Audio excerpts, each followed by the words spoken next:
नमस्कार दोस्तों, एक बार फिर से आपका स्वागत है एसकास यूट्यूब चैनल पर। दोस्तों, नई शिक्षा नीति 2020 तो ये काफ़ी ज़्यादा आजकल चर्चा में है और स्पेशली शिक्षकों में तो ये ज़्यादा ही चर्चा में है। तो आज की इस वीडियो में दोस्तों हम जो भी आपको भविष्य में टीचर्स रिक्रूटमेंट देखने को मिलेगी, चाहे हम टीजीटी, पीजीटी, पीआरटी या फिर नर्सरी टीचर, किसी भी टीचर रिक्रूटमेंट की बात करें, ठीक है। और ये रिक्रूटमेंट आपको चाहे सेंट्रल गवर्नमेंट के द्वारा देखने को मिले या फिर स्टेट गवर्नमेंट के द्वारा देखने को मिले, तो इस टीचर रिक्रूटमेंट में जो आपकी नई शिक्षा नीति आई है, किस रूप से आपकी टीचर रिक्रूटमेंट को ये नई शिक्षा नीति प्रभावित करेगी, मतलब आपको आने वाली टीचर्स रिक्रूटमेंट में इसका क्या प्रभाव देखने को मिलेगा, क्या बदलाव देखने को मिलेंगे, तो इन सभी पर दोस्तों आज की वीडियो में हम चर्चा करेंगे। और साथ ही साथ कुछ आप मुझसे भी क्वेश्चन पूछ रहे हैं कि फ़िलहाल के समय में, मतलब इस सेशन में अगर कोई बीएलएड, डाइट, जीबीटी, बीटीसी इत्यादि करना चाहता है तो उसे करनी चाहिए, नहीं करनी चाहिए, क्योंकि जो आपकी नई एजुकेशन पॉलिसी है, जो नई शिक्षा नीति है, इसके अनुसार तो आपकी जो अब शिक्षा के क्षेत्र में आप ये डिग्री या डिप्लोमा प्राप्त करते हैं, वैसे तो अब डिग्री ही प्राप्त कर पाएंगे आप, वो 4 साल की होगी, जिसमें 3 साल की आपकी ग्रेजुएशन हो जाएगी, 1 साल उसमें ऐड हो जाएगा बीएड का आपका, ठीक है।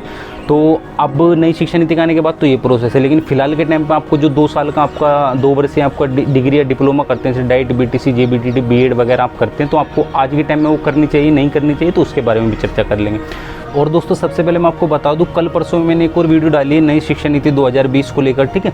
तो इस शिक्षा नीति के आने से एलकेजी से लेकर पीएचडी तक आपको शिक्षा में क्या बदलाव देखने को मिलेगी, इसके साथ साथ बहुत सारे महत्वपूर्ण तथ्यों से मैंने आपको उस वीडियो में अवगत कराया है। तो इस वीडियो को देखने से पहले प्लीज़ जाके आप उस वीडियो को देख लीजिए, उसका लिंक इधर आई बटन और इस वीडियो के डिस्क्रिप्शन बॉक्स में दे रहा हूँ, पहले उस वीडियो को देख लीजिए, उसके बाद इस वीडियो को देखना, तभी दोस्तों आप और भी ज़्यादा अच्छे से नई शिक्षा नीति के बारे में जान पाएंगे या फिर नई शिक्षा नीति को समझ पाएंगे। दोस्तों, नई शिक्षा नीति के आने से जो अब भविष्य में नए शिक्षक बनने वाले हैं, तो उन सभी में एक ये बहुत ज़्यादा भय चल रहा है या फिर बहुत ज़्यादा ये हाइप बनी पड़ी है कि अब इंडिया में शिक्षक बनना बहुत ही ज़्यादा मुश्किल है, चाहे टीजीटी, पीजीटी, पीआरटी या फिर एनटीटी, किसी भी हम लेवल के टीचर की बात करें, ठीक है। तो इसमें मैं आपको बता दूं, आपको बिल्कुल घबराने की ज़रूरत नहीं है, आपको बिल्कुल डरने की ज़रूरत नहीं है। चाहिए नई शिक्षा नीति आ रही है, इससे पहले जो भी आपका टीचिंग प्रोसेस था उसमें कोई ज़्यादा बहुत भारी आपको बदलाव देखने को नहीं मिलेगा। अगर आप एक सच में शिक्षक बनने की काबिलियत रखते हैं, आपके अंदर शिक्षक बनने का जुनून है, तो दोस्तों आपको कोई भी शिक्षक बनने से नहीं रोक सकता इंडिया में, ठीक है। अब ये नई शिक्षा नीति के आने से हालांकि थोड़ा सा आपको बदलाव तो निश्चित रूप से देखने को मिलेगा। अब इसमें दोस्तों क्या है, आप जिस भी विषय के शिक्षक बनेंगे उस विषय पे तो आपकी पकड़ होगी, ठीक है। और अगर नहीं भी है तो फिर थोड़ी बहुत उस पर पकड़ कर लेना, कोई ज़्यादा नई शिक्षा नीति के अनुसार आपका कोई इस चीज़ पर ज़्यादा फोकस नहीं किया गया है कि आप जिस भी विषय के शिक्षक बनने वाले हैं उसमें आपकी अच्छी खासी पकड़ होनी चाहिए। वैसे दोस्तों होनी चाहिए, क्योंकि आप उस विषय के शिक्षक हैं, लेकिन अगर नहीं भी होगी तो भी आपको शायद से कोई समस्या न देखने को मिले। लेकिन इसके अलावा जो आपकी पैडागोजी है और एजुकेशनल साइकोलॉजी है, इन 2 विषयों पे तो दोस्तों आपकी निश्चित रूप से बहुत अच्छी पकड़ होनी चाहिए, बहुत अच्छे से आपने इन दोनों विषयों का अध्ययन किया जाना चाहिए, ठीक है, जब भी आप अब इंडिया में शिक्षक बन पाएंगे।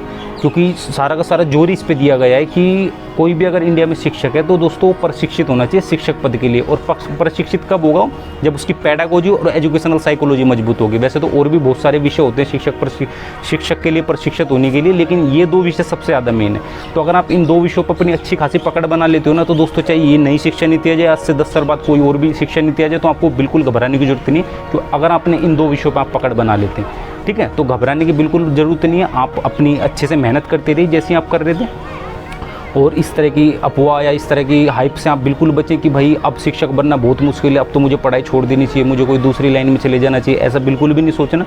आप ज़रूर शिक्षक बनोगे। जो मैंने आपको 2 विषय बताएं, इस पर अपनी अच्छी खासी पकड़ कर लीजिए, ठीक है, बहुत अच्छी पकड़ कर लीजिए। बाकी आपका जो नॉर्मल होता है, जैसे आप टीचर रिक्रूटमेंट के जो एग्ज़ाम क्वालिफाई करते हैं, उन्हें तो दोस्तों आप पहले भी पढ़ते थे और अभी भी पढ़ना पड़ेगा। लेकिन अब का जो टाइम है और नई शिक्षा नीति के लागू होने के बाद का जो टाइम है दोस्तों, इसमें सबसे ज़्यादा महत्वपूर्ण यही है कि आप अपने इस 2 विषयों पर अच्छी खासी पकड़ कर लीजिए, फिर आपको कहीं भी किसी भी तरह की समस्या देखने को नहीं मिलेगी। और इसी के साथ साथ मैं एक और चीज़ बता दूँ, जो भविष्य में नए शिक्षक बनेंगे या फिर जो भी अब नए शिक्षकों को दौर होगा दोस्तों, वो वाला टाइम अब धीरे धीरे चलता चले जाएगा आपका। जो मतलब एक पर्टिकुलर व्हाइट बोर्ड था, उस पर आपको चौक या मार्कर से पढ़ाना होता था, हालांकि वो चलेगा पूर्ण रूप से। लेकिन अब ये नई शिक्षा नीति के अंदर कैसे शिक्षक चाहते हैं, तो पैडागोजी और एजुकेशनल साइकोलॉजी तो उनकी मजबूत होनी चाहिए, साथ साथ उससे टेक्निकल भी होना चाहिए। मतलब जितनी ज़्यादा टेक्नोलॉजी, जितना भर भर के आप उपयोग कर सकते हैं अपने शिक्षण में, उतना आपको करना आना चाहिए, ठीक है, क्योंकि टेक्नोलॉजी दोस्तों ऐसी चीज़ है जो आप कम समय में अधिक अपने शिक्षण को प्रभावी बना पाएंगे, मतलब कि कम समय में अधिक ज्ञान का विस्तार कर पाएंगे आप अपने छात्रों में। ठीक है, तो टेक्नोलॉजी एक ऐसा माध्यम है। तो आप ये मत सोचना भाई मुझे पीपीटी या फिर वगैरह मतलब कंप्यूटर के माध्यम से या फिर जो भी आधुनिकरण है, जो भी मशीन है, उनके माध्यम से पढ़ाना मुझे ठीक नहीं लगता। आप इनसे आप बिल्कुल नहीं बच सकते। एक शिक्षक को दोस्तों टेक्नोलॉजी से तो भरपूर अवगत होना चाहिए, शिक्षण टेक्नोलॉजी से। ठीक है, मैं कोई वैसे नहीं कर रहा आपको कोई सॉफ्टवेयर बनाना है या कोई आपको मशीन बनानी, इंजीनियरिंग वाला काम मैं बिल्कुल नहीं कह रहा हूँ। बस इतना आपको आना चाहिए, जो भी आप शिक्षण करा रहे हैं, जो भी आप पढ़ा रहे हैं, उसमें आप जितना ज़्यादा हो सके उतना आप टेक्नोलॉजी का उपयोग करें। ऐसे शिक्षक चाहिए नई शिक्षा नीति के अनुसार। ठीक है, तो टेक्नोलॉजी से आपको बिल्कुल भी अछूत नहीं रहा है। जितने भी माध्यम है टेक्नोलॉजी से, पीपीटी वगैरह से पढ़ाते हैं। अब जो आपको आगे रिक्रूटमेंट देखने को मिलेगी, जो उसमें जैसा भी बताया जा रहा है डेमो होगा या इंटरव्यू वगैरह होगा, तो दोस्तों उसमें ये जरूर इंक्लूड किया जाएगा कि आपको टेक्नोलॉजी के बारे में कितना ज्ञान है। ठीक है, तो आपको हर तरह से पढ़ाना आना चाहिए, वो तो बिल्कुल आना ही चाहिए जो व्हाइट बोर्ड या ब्लैक बोर्ड पे आप पढ़ाते चौक या मार्कर से। बाकी इसके साथ साथ टेक्नोलॉजी से आपको निश्चित रूप से अवगत होना चाहिए। और नई शिक्षा नीति के अनुसार जो हमारे नए शिक्षक बनेंगे, अब ये बिल्कुल भी खाली नहीं बैठ सकते। अब ये नए वाले क्या, जो पहले से भी शिक्षक पढ़ा रहे हैं, अब स्कूलों में शिक्षक बिल्कुल भी खाली नहीं बैठ सकते। मैं ये नहीं कह रहा सारे स्कूलों में शिक्षक खाली बैठते, लेकिन आप किसी भी स्कूल में चले जाओ, वहाँ पर आपको ज़रूर से ज़रूर एक आधे ऐसे शिक्षक देखने को मिल जाएंगे जो बिल्कुल निष्क्रिय हैं। ठीक है, एक्टिव नहीं है, आलसी है। तो इस तरह के अब शिक्षकों को इंडिया की बिल्कुल भी ज़रूरत नहीं है। मतलब इंडिया को ऐसे शिक्षकों की ज़रूरत नहीं है। ठीक है, अगर आप अपने काम के प्रति वफादार हो, आप अपने शिक्षण में बिल्कुल एक्टिव हो, आप नए नए जो टीचिंग मेथड है उनसे अवगत हो, तो ऐसे शिक्षक चाहिए, क्वालिटी टीचर चाहिए। मतलब कि ठीक है, तो जो आलसी थे, मतलब जो करा रहे थे, जो नॉर्मल सिलेबस है बस उसे कंप्लीट करा के बैठ जाते थे, कोई नई नई चीज़ें नहीं कर रहे थे, या फिर अपने शिक्षण को प्रभावी बनाने के लिए नए नए मेथड का यूज़ नहीं कर रहे थे, तो अब ऐसे शिक्षक नहीं चलेंगे। आपको निश्चित रूप से अपने जो आपका काम है, जो आपका एक शिक्षण करा रहे हो, आप जो शिक्षक का कर्तव्य होता है उसके प्रति आपको वफादार और उसके प्रति आपको सक्रिय होना पड़ेगा, जब भी आप टिक पाओगे शिक्षक पद पर। और ऐसा भी कहा जा रहा है दोस्तों कि अब क्या होता है, आप सीटेट या टेट परीक्षा देते हैं। ठीक है, एक बार आप उसे क्वालिफाई कर लो, 7 साल के लिए आपके लिए वो वैलिड होता है। अब 7 साल के अंदर कहीं भी आप टीचर बन जाते हैं तो फिर आपको ज़िंदगी भर टेट परीक्षा क्वालिफाई करने की जरूरत नहीं होती। लेकिन ऐसा होगा नहीं लागू। लेकिन दोस्तों कहीं ना कहीं से ऐसा भी कहा जा रहा है कि आप जब बाहर जाओगे, भारत से बाहर की शिक्षा प्रणाली देखोगे कुछ देशों की, तो उसमें क्या होता है, जो टीचर्स होते हैं, यहाँ तो इंडिया में तो एक बार आपने सीटेट क्वालिफाई किया तो बस आपका काम खत्म। लेकिन दोस्तों वहाँ चाहे टीचर आप बनने वाले हैं, चाहे बनेंगे, चाहे आप टीचर हैं, आपको हर 10 या 7 साल में एक सीटेट परीक्षा क्वालिफाई करनी पड़ती है। अब दोस्तों यहाँ मैं उसे सीटेट परीक्षा कह रहा हूँ, वहाँ कुछ और नाम से उसे बोलते होंगे, लेकिन उसका मेन मुद्दा ये होता है, जैसे सीटेट परीक्षा आपके शिक्षण को प्रभावी बनाती है और एक शिक्षण की गुणवत्ता को पहचानती है आपकी टेट परीक्षा, तो ऐसी वहाँ पर हर 10 साल में देना पड़ता है। अब इससे नहीं कोई परमानेंट टीचर है तो वो भी उसे 10 साल में वो टेट परीक्षा देनी पड़ेगी। इससे क्या होगा दोस्तों, नई नई शिक्षण विधियों से हमारे शिक्षक अवगत रहते हैं। तो शायद ऐसा इंडिया में भी आपको देखने को मिले। इसके बहुत कम चांस है, लेकिन ऐसा हो जाए तो कहीं ना कहीं दोस्तों ठीक भी रहेगा। और कुछ अभ्यर्थी सोच रहे हो कि ये गलत हो जाएगा, क्योंकि अभी हम सीटेट का रिजल्ट देखते कितना कम जाता है। तो अब देखते हैं दोस्तों आगे क्या होगा, लेकिन ये तो मैंने आपको एक एडिशनल जानकारी दी है ऐसी। अब एक जो सवाल आप मुझसे बार बार पूछ रहे थे, जिन अभ्यर्थियों ने जीबीटी, डाइट, बीटीसी वगैरह कर रखे, मतलब शिक्षा के क्षेत्र में 1 वर्ष या 2 वर्ष डिप्लोमा कर रखा है, तो क्या अब उनका रद्द हो जाए? क्योंकि नई शिक्षा नीति के अंतर्गत जो भी आप शिक्षा के क्षेत्र में डिग्री प्राप्त करेंगे वो तो आपकी 4 साल की होगी। तो जिन्होंने पहले कर रखे उनका क्या होगा? तो दोस्तों मैं आपको बता दूं, आपने चाहे अब करी है, चाहे आज से 10-15 साल पहले करी है, तो उस समय जिस भी समय आपने अपनी डिग्री या डिप्लोमा प्राप्त करा है, उस समय के अंदर जो नियम थे, उस नियम के अंतर्गत आपने अपनी डिग्री या डिप्लोमा प्राप्त करा है, तो भविष्य में कभी भी आपको किसी भी तरह की समस्या नहीं देखने को मिलेगी। ठीक है, चाहे कितने नियम आ जाए, कितने रूल आ जाएँ, आपकी डिग्री कभी भी रद्द नहीं की जाएगी। मतलब आपकी डिग्री हमेशा वैलिड ही रहेगी। अगर आपने जिस भी समय अपनी डिग्री या डिप्लोमा प्राप्त करा, उस समय के जो नियम है उसके अनुसार आपने वो की। ठीक है, अब जैसे कि 2 साल का चल रहा है, ठीक है, अब आपने मान के चलो 1 साल की कर ली। वैसे 1 साल की कोई भी यूनिवर्सिटी नहीं कराती, ये तो बस मैं आपको एग्जांपल देने के लिए कह रहा हूँ, तो आपको समस्या देखने को मिल जाएगी। लेकिन जिस समय जो नियम है उस नियम के अनुसार आपने अपनी डिग्री या डिप्लोमा प्राप्त करें, भविष्य में चाहे दोस्तों कितने नियम चेंज हो जाए, कितना कुछ हो जाए, आप जरूर टीचर बन पाएंगे। ठीक है, तो आपकी डिग्री को लेकर आपका या फिर डिप्लोमा को लेकर आपको किसी भी तरह का कोई भी इशू देखने को नहीं मिलेगा। अब दोस्तों जो नई शिक्षा नीति है इसमें क्या कर रखा है, 4 साल कर दिया आपका, 3 साल की आपकी ग्रेजुएशन, 1 साल की आपकी बीएड। तो पहले भी तो ऐसा होता था, अब 5 साल लगते हैं।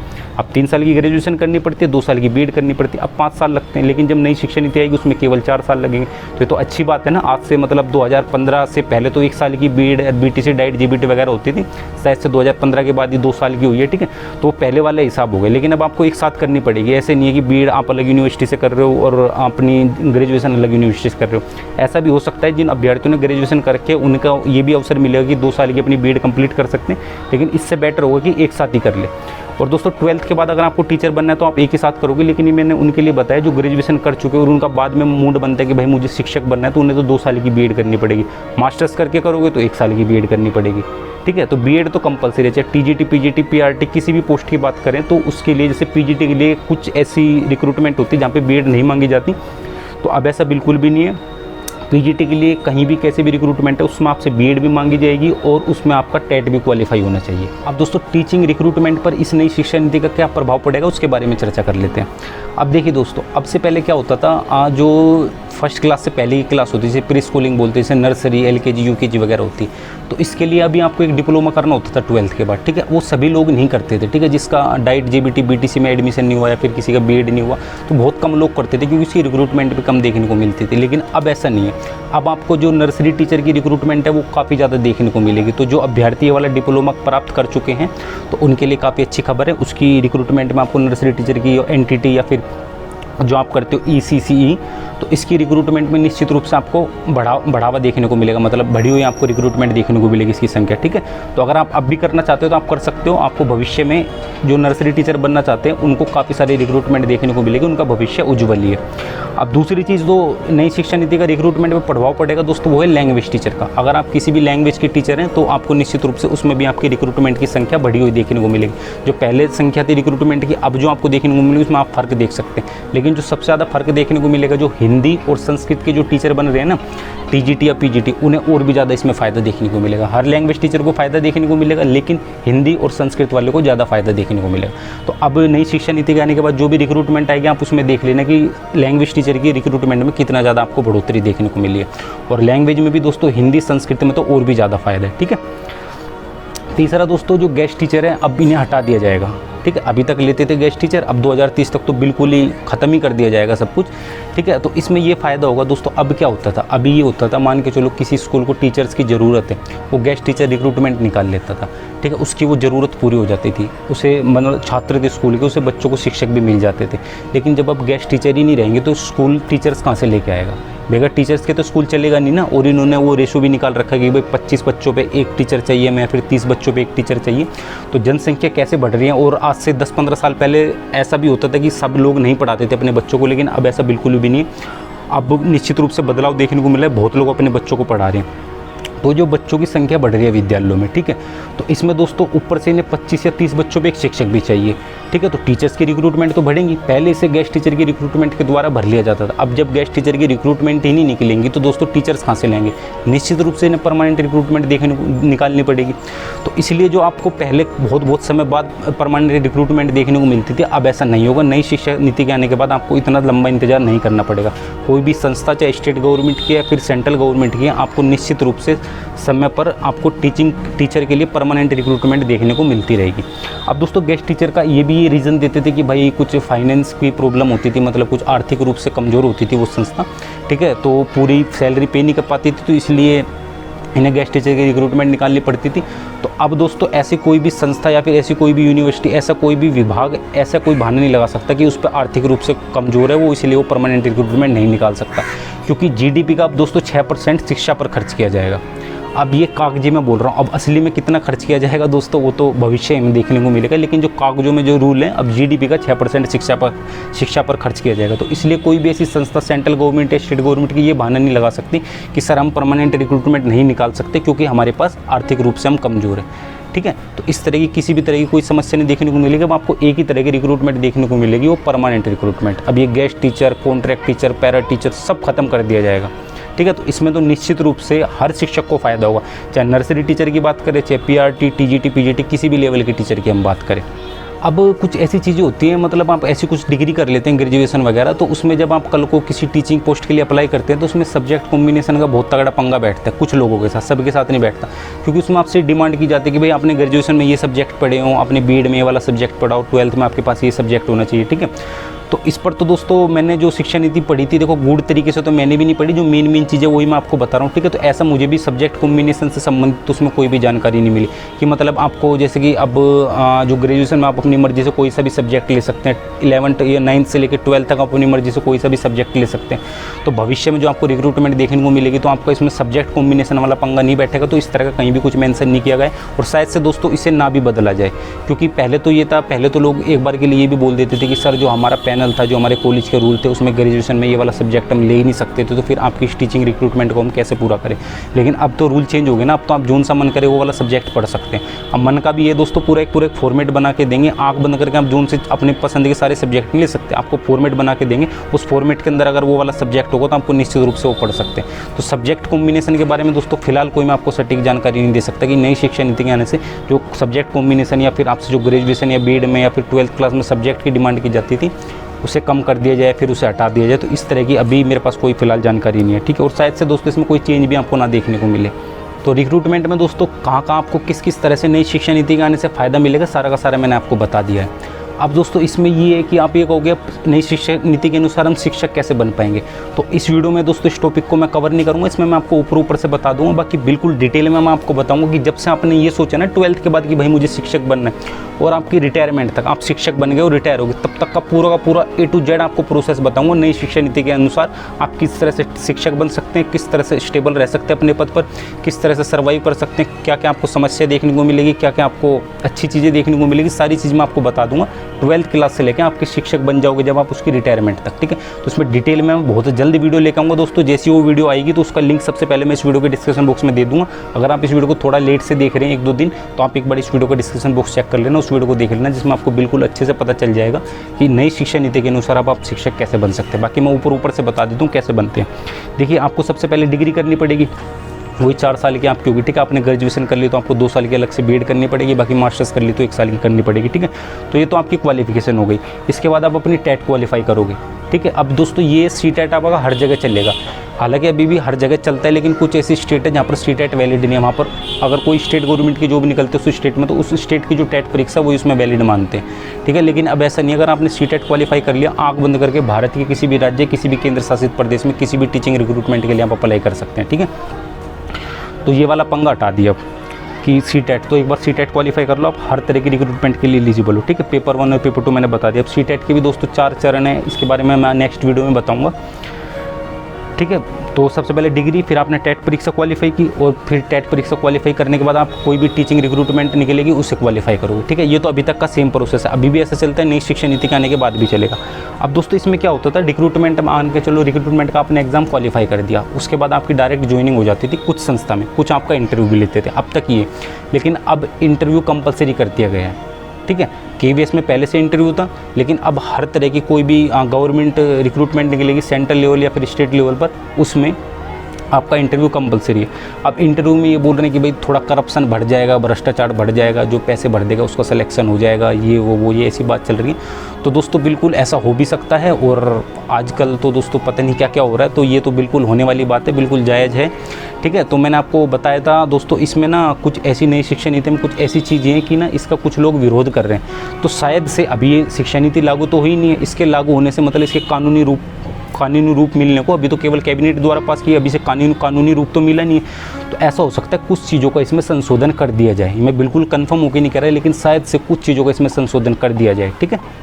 तो आपको भविष्य में पता चलेगा, ठीक है। अब इंटरव्यू में ये है दोस्तों, टेक्नोलॉजी का अगर ज़्यादा यूज करते हैं, आधुनिकरण में आधुनिक युग में आधुनिकरण मशीनों का अगर उपयोग करते हो, शायद से दोस्तों करप्शन को थोड़ा सा कम कर दिया जाए, ठीक है। मान के चलो आपका इंटरव्यू हो रहा है, आपकी पर्टिकुलर वीडियो बन रही है, ठीक है। तो उसमें क्या करप्शन करेंगे, आपका सब कुछ आपके सामने कि भाई मैंने कहाँ गलती करी, क्या नहीं करा, ठीक है। हाँ, एक बंद कमरे में कोई कैमरे वैमरे कुछ भी नहीं है, तो वहाँ दोस्तों निश्चित रूप से करप्शन शायद से हो सकता है, ठीक है। लेकिन अगर वीडियो बन रही है और वीडियो दोस्तों सीधा एजुकेशन मिनिस्ट्री के पास होनी चाहिए वाली वीडियो, तो करप्शन के बहुत कम चांस हो जाएंगे, ठीक है। तो आपका इंटरव्यू होगा, जो अब तो आगे की चीज़ें करप्शन होगा नहीं होगा, ठीक है। लेकिन मैं आपको बता रहा हूँ नई शिक्षा नीति के अनुसार आपका इंटरव्यू कंपलसरी है किसी भी टीचिंग रिक्रूटमेंट के लिए, ठीक है। अब दोस्तों इंटरव्यू के बाद क्या हुआ, आपको एक डेमो देना पड़ेगा, ठीक है, जिसे माइक्रो टीचिंग बोलते हैं, मतलब कुछ एक टॉपिक दे देंगे, उसे आपको पढ़ा के दिखाना पड़ेगा बच्चों को, ठीक है। अब ये सारा प्रोसेस पूरा कर लेंगे आप, जब जाके दोस्तों आपका सिलेक्शन होगा इसमें। अब इसमें नया क्या है, सॉरी दोस्तों, इसमें एक और चीज़ मैं भूल गया, इसमें ना आपका NTA का एग्ज़ाम भी होगा। अब जो NTA का दोस्तों एग्ज़ाम होगा, इसके बारे में डिटेल में आपको नेक्स्ट वीडियो में बताऊंगा, जिसमें आपको टीचर बनने का पूरा प्रोसेस बताऊंगा। उसमें बताऊंगा NTA एग्ज़ाम में आपसे क्या क्या पूछा जाएगा, किस किस स्तर पर NTA एग्ज़ाम होगा, ठीक है। तो रिक्रूटमेंट पास करने के बाद आपका एक NTA एग्ज़ाम होगा, NTA एग्ज़ाम क्वालिफाई करने के बाद आपका इंटरव्यू होगा, इंटरव्यू के बाद आपका डेमो होगा, जब जाके आप शिक्षक बन पाएंगे। अभी तक क्या होता था, डिग्री प्राप्त करते थे, टेट परीक्षा पास करते थे, रिक्रूटमेंट का जो भी रिक्रूटमेंट निकालती संस्था उसे पास करते थे, आपकी ज्वाइनिंग हो जाती थी। कुछ हद तक कुछ संस्था में इंटरव्यू होता था, लेकिन अब क्या क्या ऐड हुआ है, अब तो सभी संस्था में इंटरव्यू ऐड हो गया, डेमो ऐड हो गया, प्लस NTA जो आपका एग्ज़ाम लेगा वो भी ऐड हो गया। ठीक है, 3 चीज़ें नई ऐड हो गई हैं। ठीक है, तो अब जो पहले कम स्टेज थे शिक्षक बनने के, अब थोड़ी सी बढ़ गई। बाकी इनके बारे में, इनके अंतर्गत आपसे क्या क्या है, मतलब NTA के अंतर्गत किस किस तरह की परीक्षा ली जाएगी, इंटरव्यू में क्या होगा, डेमो क्लास में क्या होगा, और मतलब इसके बारे में डिटेल में जो चर्चा दोस्तों नेक्स्ट वीडियो में निश्चित रूप से मैं करूँगा। तो आप निश्चित रूप से उस वीडियो को भी देख सकते हैं, जिसका लिंक हम इस वीडियो के डिस्क्रिप्शन बॉक्स में दे देंगे जैसे हम उस वीडियो को अपलोड करते हैं जब। ठीक है, तो बस दोस्तों, और बाकी जो आपके ट्रांसफ़र प्रमोशन है तो एक CPD प्रक्रिया है, तो उसके अंतर्गत होंगे। अभी CPD क्या है, किस तरह से इसमें ट्रांसफ़र होंगे, किस तरह से आपका प्रमोशन होगा, तो उसके बारे में दोस्तों मैंने बताया। अभी ये वीडियो वैसे काफ़ी ज़्यादा लंबी हो गई। बेसिकली मैंने ये वीडियो टीचिंग रिक्रूटमेंट पर आपका क्या प्रभाव पड़ेगा उसके लिए बनाई थी। बाकी टीचर कैसे बनेंगे वो तो आपको नेक्स्ट वीडियो में पता चलेगा, उसमें सब कुछ मैं आपको डिटेल में बता दूँगा, तो मैंने ऊपर से बता दी। तो अगर दोस्तों आपको ये वीडियो पसंद आई है तो वीडियो को फटाफट से लाइक कर दीजिए, और हो सके तो इस वीडियो को अपने दोस्तों में भी शेयर कर दीजिए जिन्हें भी नई शिक्षा नीति से संबंधित जानकारी प्राप्त करनी है। ठीक है, तो मैंने इस पर 2 वीडियो बना दी, एक पहले बनाई थी उसे देख लो, उसके बाद ये वाली देख लो। तो दोस्तों आप काफ़ी हद तक नई शिक्षा नीति से अवगत हो जाएंगे। बाकी जो हमारी नेक्स्ट वीडियो आएगी जिसमें टीचर बनने की पूरी प्रक्रिया बताएंगे नई शिक्षा नीति के अनुसार, तो दोस्तों संपूर्ण तरीके से, मतलब जो एक टीचर को पता होना चाहिए, वैसे पता तो बहुत कुछ होना चाहिए, लेकिन जो बेसिक चीज़ें उन नई शिक्षा नीति के अंतर्गत वो सब कुछ आपको पता चल जाएंगे। तो दोस्तों फटाफट से वीडियो अब तक आपने लाइक कर दोगी। बाकी अगर अभी तक आपने हमारे चैनल को सब्सक्राइब नहीं किया तो हमारे एसकासेन यूट्यूब चैनल को भी सब्सक्राइब कर सकते हैं, क्योंकि दोस्तों टीचिंग से रिलेटेड काफ़ी ज़्यादा इन्फॉर्मेटिव वीडियो इस चैनल के माध्यम से हम आप तक पहुँचाते रहते हैं। तो बस दोस्तों फिलहाल के लिए इतना ही, मिलते हैं अपनी अगली वीडियो में, तब तक के लिए जय हिंद, वंदे मातरम।